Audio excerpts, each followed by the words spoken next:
میرے بھائی پہلے تجھے شریعت کا مرید ہونا پڑے گا. اگر تو شریعت کا مرید ہے تو تجھے سب کی پیری مریدی کام آئے گی, اور اگر تو شریعت کا مرید نہیں ہے تو کوئی پیر تیرے کام نہیں آ سکے گا. اللہ اکبر. یہ بات میں اہل سنت کے مجمع میں بغیر کسی خوف کے کہہ کر کے جا رہا ہوں. اگر مجھے یہ یقین ہوتا, میں رسمی بات نہیں کر رہا ہوں, اگر مجھے یہ یقین ہوتا کہ اس مجمع کے لوگ یہ کہہ دے کہ امین القادری اگر تو ہمارے پیر پکڑ کے کہے گا کہ نمازی بن جاؤ, تو میں مجمع کے ایک ایک شخص کا پیر پکڑ کے کہوں کہ نمازی بن جاؤ. کیوں؟ اس لیے کہ تم نمازی نہیں بنو گے تو تم جنتی نہیں بن سکتے, جہنم کے اندر جلو گے میرے بھائی, جہنم کے اندر جلو گے. یہ جو شاعری کی دنیا ہے, میں شعرا کا مخالف نہیں, لیکن وہ شعرا جو تمہیں ہتھیلی پہ جنت دکھا رہے ہیں اور یہ کہہ رہے ہیں کہ تم جو ہے وہ یہ اس کا چہرہ دیکھو تو جنت, اس کا چہرہ دیکھو تو جنت, اور تم سنی ہو تو جنتی ہو. پہلی بات تو میں یہ کہنا چاہتا ہوں کہ جو نماز نہیں پڑھتا, نماز کی قدر نہیں کرتا, نماز کی اہمیت نہیں جانتا, وہ کیسا سنی ہو سکتا ہے؟ اس کی سنیت کا کتنا اعتبار ہے, ذرا یہ تو بتائیں.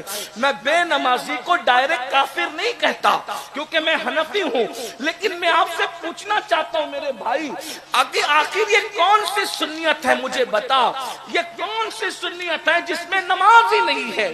مجھے بتا تو صحیح, وہ کون سی سنیت ہے جس میں نماز کی اہمیت ہی نہیں ہے؟ ان کی شادی کے لیے پیسے نہیں ہے, وہ سسکیاں لے رہی ہے.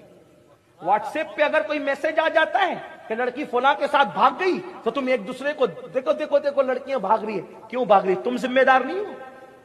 جب وہ بغیر شادی کے پڑی ہوئی تھی گھر میں سسکیاں لیتے ہوئے, کس نے اس کی خبر لی؟ کس نے اس کی مدد کی؟ کوئی مدد نہیں کی. اب درد بھری باتیں جلسے میں کرتے ہو, منافقت کرتے ہو. اگر ہم مدد کر دیتے اس بچی کی تو وہ کسی غیر کے ساتھ بھاگنے کی شوقین نہ تھی. تم نے اس کو تو بہو نہیں بنایا نا, کیونکہ تم تو بہو بنانے نکلتے ہو تو مالدار ڈھونڈتے ہو. تم بہو بنانے کے لیے نکلتے ہو تو دولت ڈھونڈتے ہو, مال ڈھونڈتے ہو. کبھی سوچا کسی غریب کی بیٹی کے سر پہ پلو ڈال دوں گا, مالدار جہیز دے کے بھیجے گا, غریب دعا دے کے بھیجے گا. جہیز ختم ہو سکتا ہے لیکن غریب کی دعا کبھی ختم نہیں ہو سکتی, نسلوں تک اس کا اثر رہے گا. مجرم ہم ہے, جرائم ہم نے کیا, ایک دوسرے کو سپورٹ نہیں کیا.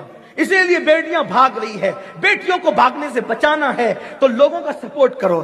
اپنی بیٹی کی شادی کرنے نکلو تو ساتھ میں کسی غریب کو بھی بیاہ دو.